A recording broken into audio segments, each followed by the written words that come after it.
How are you, Preston? Welcome to the show. Thank you so much for agreeing to come on and have a chat with us. Now, before we get started, the biggest question I think I have, and I think a lot of my viewers have, is who are you, Preston? Introduce yourself. Let us know a little bit about you and about your background and how you ended up making the world's largest register Rubik's Cube. Okay, sure. I'm just a mechanical engineering student. I just finished my major just like last semester. Right before I finished my my final semester of mechanical engineering, I finished this cube by complete coincidence. I didn't really plan for that to be when I finished it, but I finished it right before the end of college. And but other than that, I've definitely created some things on my own, but I started the other things that I've made only after starting this project, and I decided, you know, it would probably be cooler if this was my first thing to announce rather than like some other small cube that I made. And so I decided to make this my debut. Fair enough. So, and what a debut. That was your first post in any of the forums. Like, you kept this so under wraps, like some full-on guerrilla, some full-on just like amazingly confident marketing scheme. You were just like, I'm just not going to tell anyone. But I think some people knew from looking at the forums and the comments on your post not on speedsolving.com, on was it Twisty Puzzles or something? On twistypuzzles.com. I noticed a few people. I think the guy who made the 34x34 was in there chatting. I think some people knew before you made that post. Is that right? Yes and no. When I was building the cube, I told no one outside of my friends and family. Really, the reason for that was mainly because I was just concerned I was going to fail, and especially at first, I really wasn't even sure if I was going to do it. So there's no point in like telling people if I was not even going to do it. And then eventually it reached a point of where it was like, well, it's been this long without telling people, I might as well just finish it and then tell people. Yeah, right. So it didn't really start out as like me expressly meaning for it to be such a surprise, but in the end, that was it. But it was only after I finished the cube that I started introducing myself to other people in the community and quietly showing other people. And now, of course, it's public now. But there you go. So yeah, Matt Bonner is the guy who made the 34x34. And he's the one, he reached out to me shortly after he announced his. Well, sorry. Yeah, I guess we were kind of mutually put together. And he was aware of it, along with the previous record holder, Gregory Fenig, I believe is how you say his name. I reached out to him before I made it public, and the people. But largely it was a secret until the announcement a little while ago. Yeah. Sorry, does that answer your question? Yeah, I think so. I think I might have forgotten what the question was. But no, what I was asking was, there was some people knew about it before you announced. So there we go. There it is. Listen, I don't want to put any pressure on you, but I don't know if you can see the chat. Lots of people are demanding that you turn it, but I don't know if you want to do a live turn.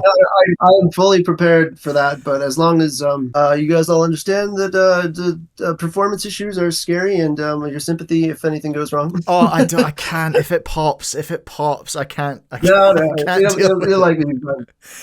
So right now I have the top layer turned 180 degrees. So it's not in its finished form right now, but I just turned 180 degrees so I could do a 180 for you guys, and then that would put it into a perfect checkerboard. Amazing. Okay. I can do that now if you guys like. I guess so. I mean, it's up to you. I'm sweating right now just at the thought of you doing it. Has it ever popped? Let's see if I can. Yeah. Has it ever popped? Not really. Not yet. Not in any Don't say not yet. Way, Don't say not yet. So yeah, I'll give it a turn. So here we go. So I built this Lazy Susan. I don't know what you guys would call it. I think most people call this a Lazy Susan, just a turning table for it, just to help me turn it. And we're gonna watch a time lapse of the full checkerboard later if we have time for that. And we can see just how slow it was. But it's a lot of this almost like. You got to baby it. You got to go forward and then go back just a little bit, and then forward and then back just a little bit. But honestly, it turns better now than it did when I was making the checkerboard video, because now it's broken in. Yeah, right.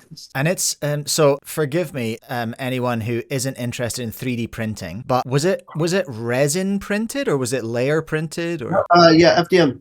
It was all made with PETG plastic, which is not your usual plastic. You usually go with PLA. Yeah. And sorry, so you can see be a lot of like nervous turning. No, push you it go forward as just a slow bit. as you need to. If that thing pops, then I can't even deal.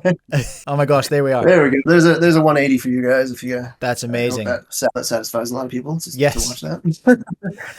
It's been funny to see just the wide, varied amount of like reactions that I've gotten when people see this for the first time. Okay. Especially people who aren't familiar with Rubik's cubes, they have no idea what they're looking at, and Yeah. then it's especially confusing because it's all curvy and it's some people like one or two people have been really like crazy excited when they saw it for the first time, but almost everybody else just has no idea what to even make of this project. They have no idea what it even is, and it's just kind of funny. Sorry, you were gonna say something. No, there was just that there was a really good segue there into the curve and into the design, I suppose. Can you pretend for a second that we are not mechanical engineers and especially me, really dumb it down and talk us through the shape, right? Because I've never seen that shape before in a big puzzle. And it took me a second looking at it going, wait, is that a cube? Is that pillowed? What's happening here? Yeah. So let me start off with the best answer that I can give you. It's just for fun. Okay. It's just for fun. It's a cosmetic thing. It has no changes to the way the puzzle works. It doesn't change fundamentally what the puzzle is. It's just a cosmetic choice. And then we start going a little bit more deeper into it though than that. So you've seen the previous N by N by N records with the large corner. Yeah, the huge big corners like we saw on the 35. Yeah. I just didn't love that too much. I really love this. I really love this look, and I just cosmetically preferred it, and that's why I chose to do it like this. And I'm really hoping it might catch on. I hope that the next person does an N by N by N, if they would like to do it the same style. I'd be honored if somebody wanted to like follow suit, but we'll see about that. Does it have a name, or like did you invent this method of or this shape, or has it been done before? I wouldn't be so bold as to say that I've invented it. I haven't necessarily seen other people do it this way. But really what I did was simple enough. So I sent you some pictures of the design. Yeah, do you want me to, what do you want me to open up? Which folder am I looking for? The design folder? So yeah, under design, and then there are two separate photos of the cut, is what we call it. So this one here, you can see those lines after the top. This is the literal design, and at the end of the day, this is what you use to cut a solid empty shape into a whole bunch of pieces. And so this is the design I used. So if you look at the many lines that are going straight up there at the top, those are the lines that I use to make this curvy appearance. So if you go for 2 photos forward in the folder. To this guy? Yeah. So you can see all those lines at the top there, they just go straight up. That's what it would look like if you wanted to make a normal looking N by N by N cube. Okay. And so all I chose to do differently was to have the lines go straight out rather than straight up. So if you go back to the other photo, so you can see that they go straight out. They don't just shoot upward. Yes. Okay. Yeah. I can see it. I really hope it's making sense. If this isn't making sense, you guys can tell me in the chat. No, I'm with you so far, and if I can follow along, then I think any of the people in my chat can. I'm like the bottom level. So if you've got me, then you're all good. So yeah, that's why I feel hesitant to even like say I invented anything. It's such a simple change. Of course, it has a really big cosmetic effect on the final result. But some people have called it olzing. I didn't even know that term until I announced it to the internet. That's really interesting because people have been fighting about that. They've been even fighting about how to spell it.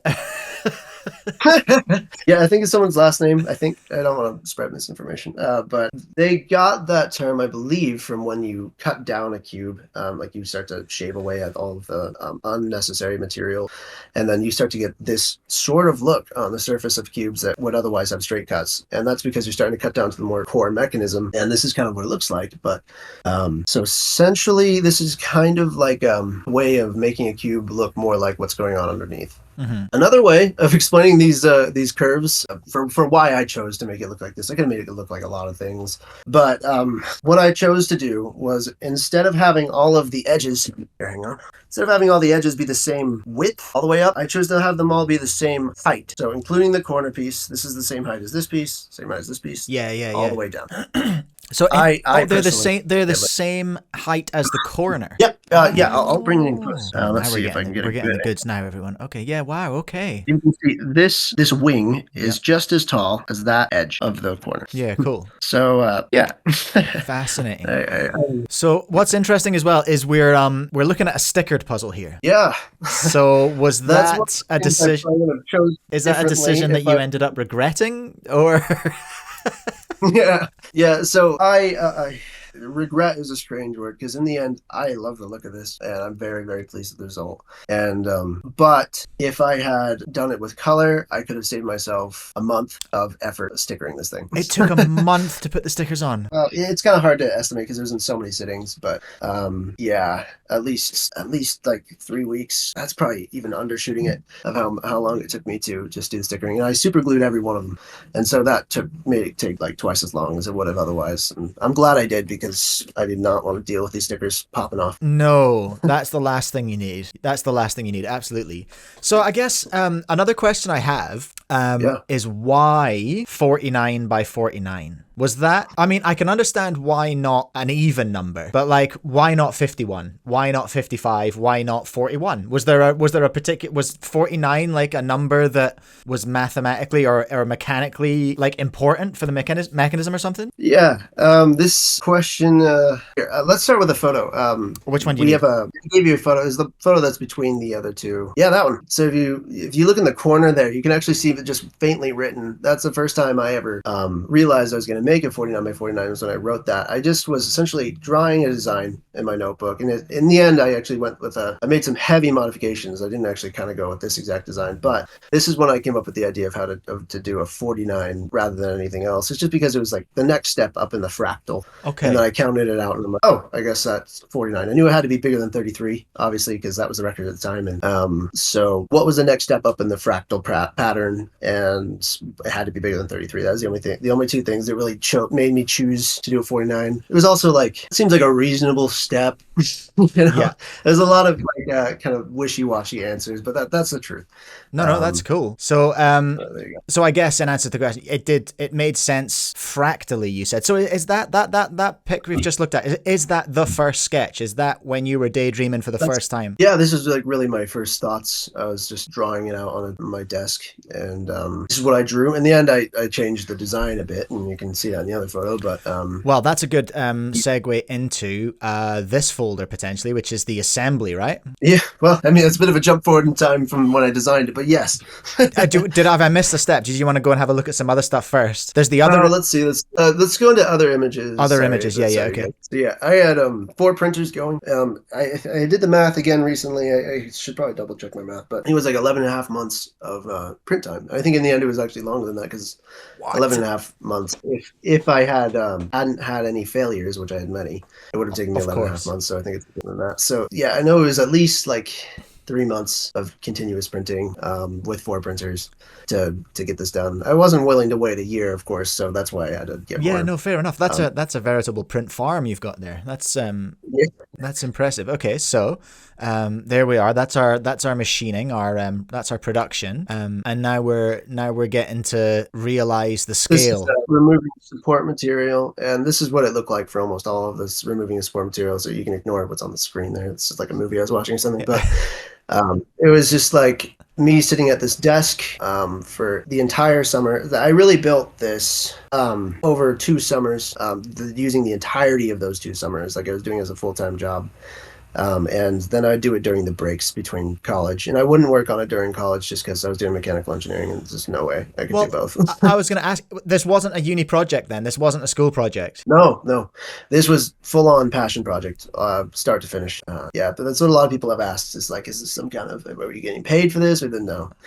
It was just me being insane. This was just putting thousands of hours into a project. Just for the love of the game. Yeah, this is what it looked like. I want you guys to know that this will not be like the last of it.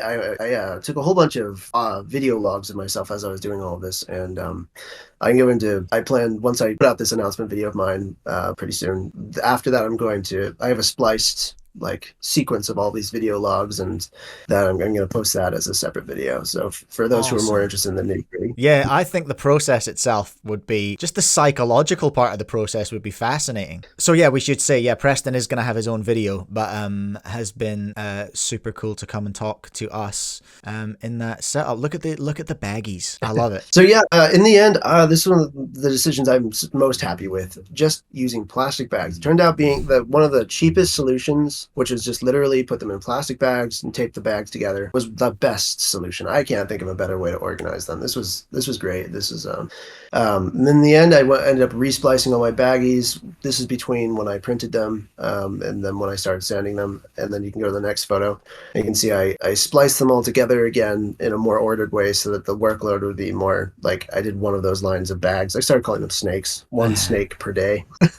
Of sanding, were you saying? Yeah. Right. So before putting it together, you were working on, well, I guess, I mean, that's the nature of 3D prints of this of this type of additive 3D printing is you do end up with lines, don't you, that you don't necessarily want. You don't unless you're resin printing, which is expensive and poisonous.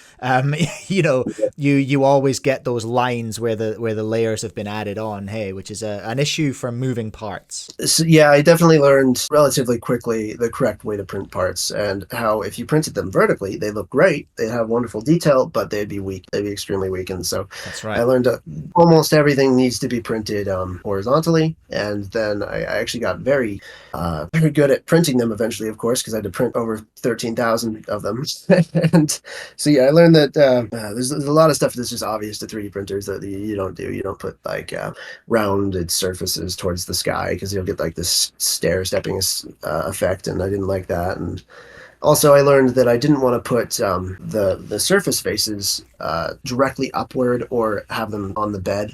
Both of those kind of led to various problems. So in the end, I had them all at just like like isometric angle, Sure. where they were all kind of more or less horizontal, but angled off the ground just a bit, and that seemed to be the best way to print them. Yeah. Okay. Very cool. Should we take a look at this thing going together then? Yeah.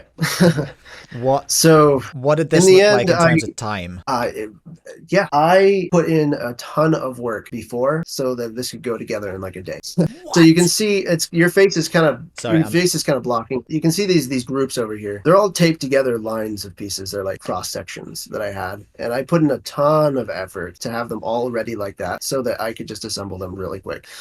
It was the final face that took me like 3 days. But this bit here that you see in this photo, I finished all of the first 5 faces in like a day. But that's a little bit misleading to say. I put in a lot of work to get to that point.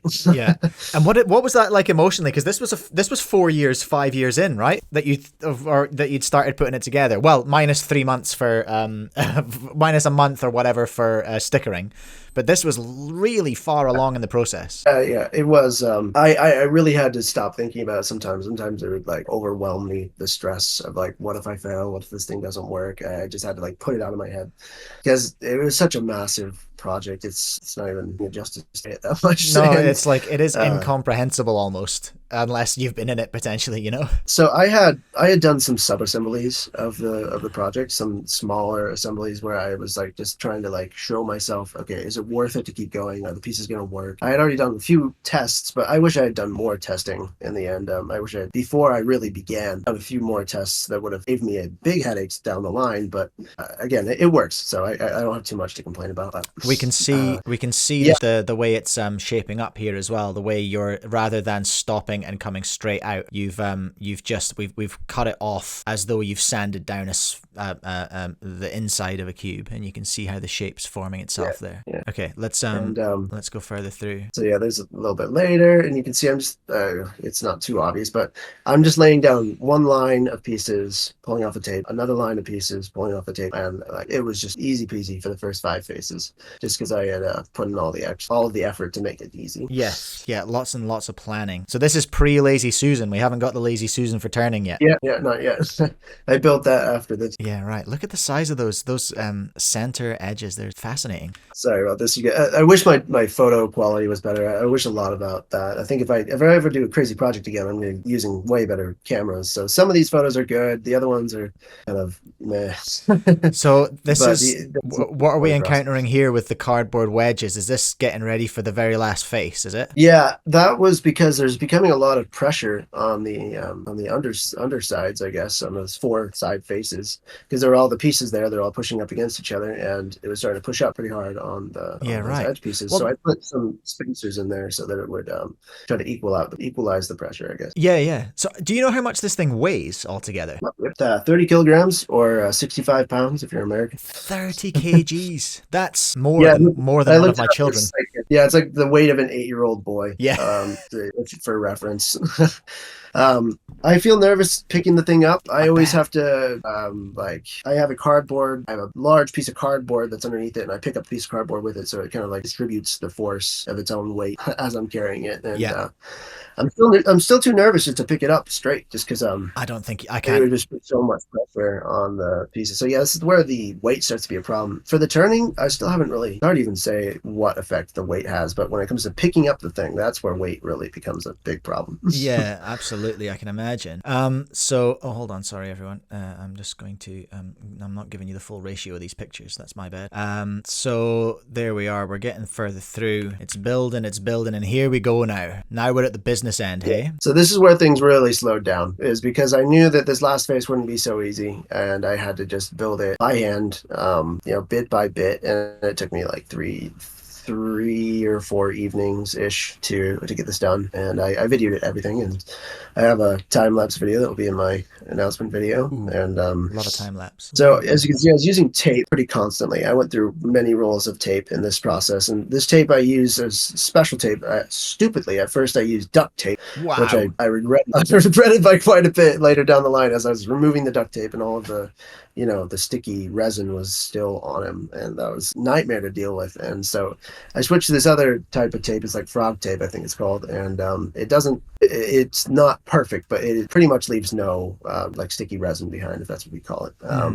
And so as I was assembling it, I was just using a very liberal amount of tape to keep everything together. And then once a piece got in there, I'd like kind of slowly try to, pull the piece of tape out from between the pieces. I've noticed a couple of tools here. Is this a bottle of lube here? Yeah. It's like a Mars lube, something like that. It's from Speedcube. And I went through a lot of that stuff. How many bottles of lube went into the assembly? I think I bought like 6 bottles of that stuff. I wish they sold it in bigger quantities, because I had to buy a whole bunch of those. And so yeah, as I was putting them on, I'd remove the tape, and then I'd add lube, and then I'd put another layer down, remove the tape, add lube, and so the whole thing is lubed pretty well, actually. That's crack up. And then we got the Dremel there for the quick whiz sand. All of the sanding, almost like 99% of the sanding, was all done with a Dremel in my hand, just sitting there for hours and hours. Dremel work.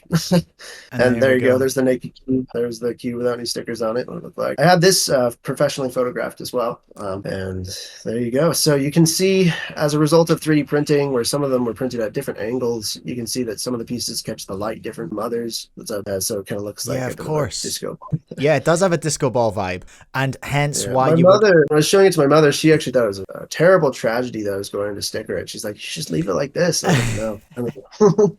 I got a sticker.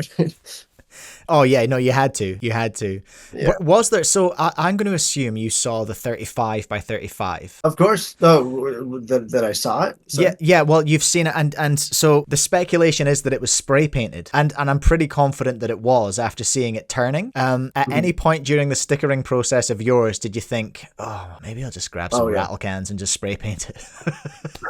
No, I'm so glad I came to my senses on this, but I was actually considering painting it, not spray painting it, but I was considering like using a roller, and it was a terrible idea. I'm so glad I scrapped that idea. It wasn't long that I was considering that, but when I saw that he spray painted his, I was like, oh, I totally get it. That was what was running through my head at some point. And what really turned me off against that idea is that I didn't want to make it look even more homemade than it already did look.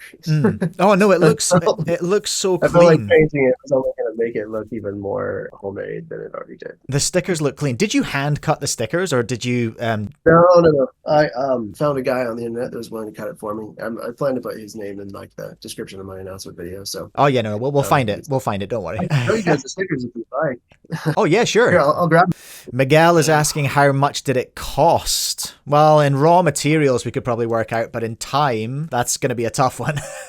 Oh yeah, that's really where I hate to say. I wish I had the math on my in front of me. It cost me like $4,000 or $5,000. I don't particularly care about No, to no. share this information. I would like to be honest. Oh, sorry, I don't want to miscommunicate. I don't care about keeping this a secret. I'm happy to share this information. So yeah, like in material itself, I think it was like 4 grand, 5 grand. Four But grand in the hours, materials. the man hours is where things get insane with how much this thing is worth. Yeah. If And then someone, there's still the question of how much would I sell it for? And that question is way more than what it's even worth because I have no interest in selling it right now. If one day I eventually got bored of this thing, I might try to come up with a reasonable price for it. But right now, someone would have to offer me something insane. let's say a collector, let's say someone like Tony Fisher, or like someone who's like, really interested in collecting, and let's say they've got infinite money. If they were just like, build me one, first of all, would you say absolutely not, I'm not doing that again? Oh yeah, yeah. They'd have to pay me way more than what my time is worth because I don't want to do this thing. That's such a valid answer. Love this. Don't get me wrong. Don't get me wrong. I love this, but like this was a part of my life, and I want to be done with that part of my life now. I want to move on. I 5 years don't is want to so do it. long. Yeah. Yeah, it's insane. But again, I think I put in my forum post that it was like I think I could have done it in like a year. It's probably just over a year if it was a full-time job. Yeah. Someone was paying me. I think that's how long it'd take. Have you? Sorry. Oh, sorry. Oh, the stickers. Yeah, yeah. So I'm very glad I did this. I got two full sets of stickers so that I would have plenty of extras. But so let's see. This is what they looked like when they came to me. See if you can kind of see that.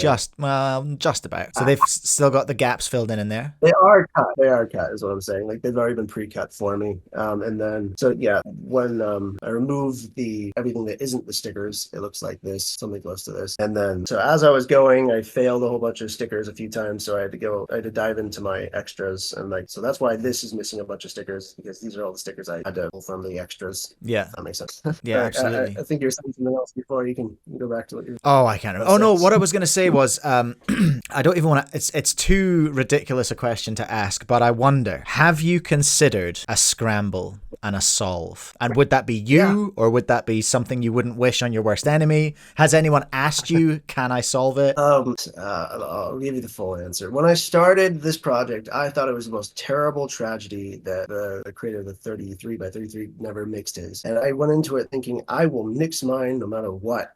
I'm going to mix it, and I came to the same conclusion that Gregory did, the guy who made the 33, is that it would just take way too long.